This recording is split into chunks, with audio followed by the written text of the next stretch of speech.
Yippee-ki-yay, mother! Hey guys, welcome back to the beta. Today I'm going to be doing a non-spoiler review on the recent adult animated show on Netflix called Exploding Kittens, which is loosely based on the online and tablet game invented in 2015. I have never heard or played the game before, so I went into this show with fresh eyes and with no idea what the heck it's all about. But before we start on the review, please make sure you like, subscribe, and hit that notification bell. Leave a comment down below on your thoughts on the show. So, yeah, let's get started on what the show is all about. So, it's an alternate fight between good and evil when God and his nemesis, the spawn of Satan, Beelzebub, are sent to Earth to live with humans as talking cats. At first, I thought, why not? It sounds strange, but it did sound quite different and unique, so I thought, why not give it a try? I must confess though, my main reason for watching this is because I'm a huge Tom Ellis fan. My friend is a little bit worried that I might be too obsessed, but hey, potato potato. After watching and rewatching his most popular show as Handsome Devil on Lucifer, I was intrigued to see how Tom would do when portraying God in an animated show because I don't think he's done much voice acting like in fully animated projects before. He did a few for a Lucifer episode, Robot Chicken, and Family Guy, and possibly a few more. While watching the show, there has been times when I couldn't take Tom's voice as Cat God seriously. He did a great job as this character, and I love hearing Cat God's sarcastic side. But when he does, but it's when he's doing like some like weird sounds like or like oh ay, ay, ay, ay. And suddenly it reminds me of Tom doing like a ASMR video, and suddenly I'm getting like images of him doing these sounds in front of the bike. I'm sorry I'm even mentioning it now. Anyway, back to the story. So Tom Ellis plays God, who hasn't been doing a good job in heaven and has been forced down to Earth and becomes a cat. And he has been tasked to help this ordinary family in order to gain back his almighty job. The family are okay, in my opinion. You got Abby, the mum, Marv, the dad, Greta, the daughter, and Travis, the son. Each one has their own set of personal problems they're dealing with, and Godcat needs to help them by mending their relationships and sorting out their issues. From the trailers, it does sound like an interesting story, and I could already imagine how this would play out. So, like, God would help the family for his own gain until he eventually learns that he actually likes them, like really likes them as a family and wants to be part of their special family. And there will be some kind of like emotional moral message to learn from this. Without spoiling anything, the issue I have with this is that I kind of wish Godcat spent a bit more time with the family. While they did have issues for like each episode, I felt like Godcat wasn't fully there to help them. Instead, he was more away doing something with Beelzebub, who is actually a good character, and I like the actress who played her. She has like a very unique kind of sassy voice. But to be honest, I wasn't really a fan of their relationship. The rivalry story between them is great, and if it's not that kind of relationship, then I feel like I'm not watching the same show I was meant to be watching based on the trailer. I felt like Godcat and Devil Cat are more better as enemies, fighting against each other in their own crazy and silly way than what the show provided for us in the end. After finishing the show, I read a few reviews. They didn't blind my judgment, but I did kind of agree with their point of view. I think the writing of the show needed to be a bit improved for some parts because, especially with the adult jokes, and the gory graphic dark humor that they showed us, it did kind of slightly went downhill, which is a shame because I felt like they were going to they were going for like a Harley Quinn style, and then it kind of like disappeared now and then in the show. Another example is that there's a subplot for like in nearly every episode.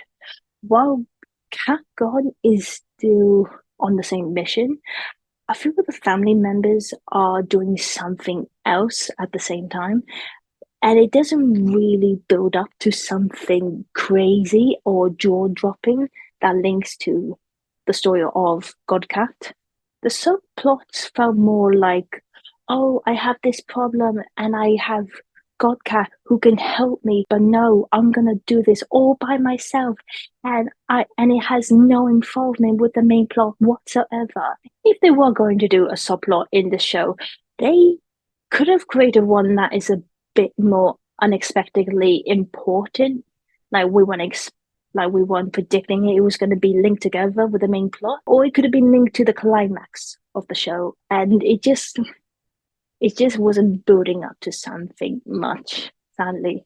Speaking of the end, again, no spoilers, but I can tell you that when you reach to the final episode, you will learn the full title of Exploding Kittens.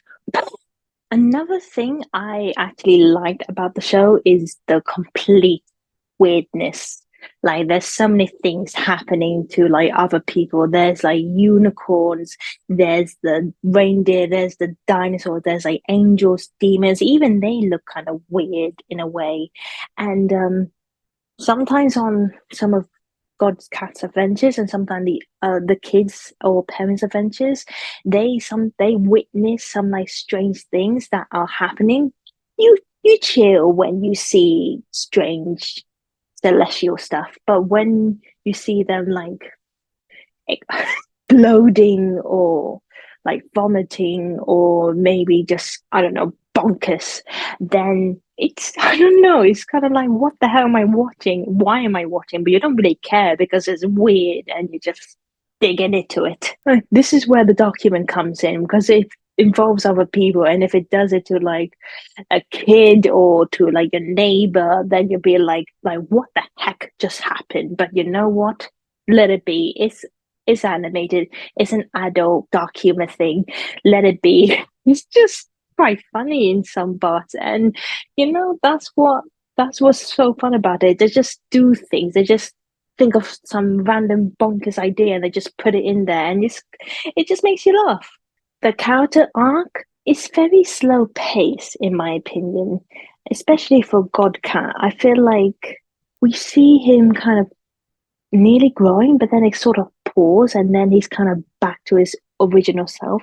And Beelzebub, I feel like she could have been like the main character as well. I feel like they would kind of taking a storyline from the actual show Lucifer with Devil Cat actually appreciating human life and like seeing for who she is and not just doing what she was meant to be in hell or as a torturer. It's just I don't know. I feel like as much as she is a good character, I feel like they should have focused more on Godcat and the family as well, and focus on like their their involved because I also believe that when they were having like some personal issues, I felt like they really glued to that in the entire show. Like they didn't really involve until the end. It was just really slow paced, like a snail slow. I know it doesn't sound mean, but it's kind of true. So, is it worth it? I'll give a 5 out of 10. If you are a huge Tom Ellis fan or a Lucy fan like me, then you might give it a try. And if you do adore listening to that angel's voice or devil's voice, then yeah, I say you definitely enjoy this. But if you don't find that the plot is to your liking, then don't bother. I wouldn't blame you really. What I do like from this show is that the adult jokes are actually quite funny, and some may sound a bit cheesy, but it just like with the right kind of tone of voice and with the right like tune and style, it kind of match and it does kind of lighten the mood. The animated style is pretty good. As again, I would say it's kind of like Harley Quinn or Rick and Morty. It's the story is different, but it's a good story. The downside to this is that the jokes have become a bit cheesier and not that humorous. The series doesn't really follow the main plot that we imagine from watching the trailer, so honestly, watch it for fun, but don't get your hopes up in this. So, guys, that's the end of my non-spoiler review. Thank you so much for watching. Really appreciate it. Please leave a comment down below. We love to hear your thoughts. Did you like the show? Did you like the characters? Do you think they're gonna do a season two? And do you think that the show bombed, or to be precise, exploded? And before you leave, please make sure you like, subscribe, and hit that notification bell. And yeah, you can check out other non-spoiler reviews we've done in the past. We've done My Lady Jane, that is on Amazon. We've done some Disney Inside Out 2, and we've also recently done the Marvel animated series of Spider-Man. We've done so much, guys. Check them out. We've also done reactions to films, TV shows. Check them out, guys, on our channel.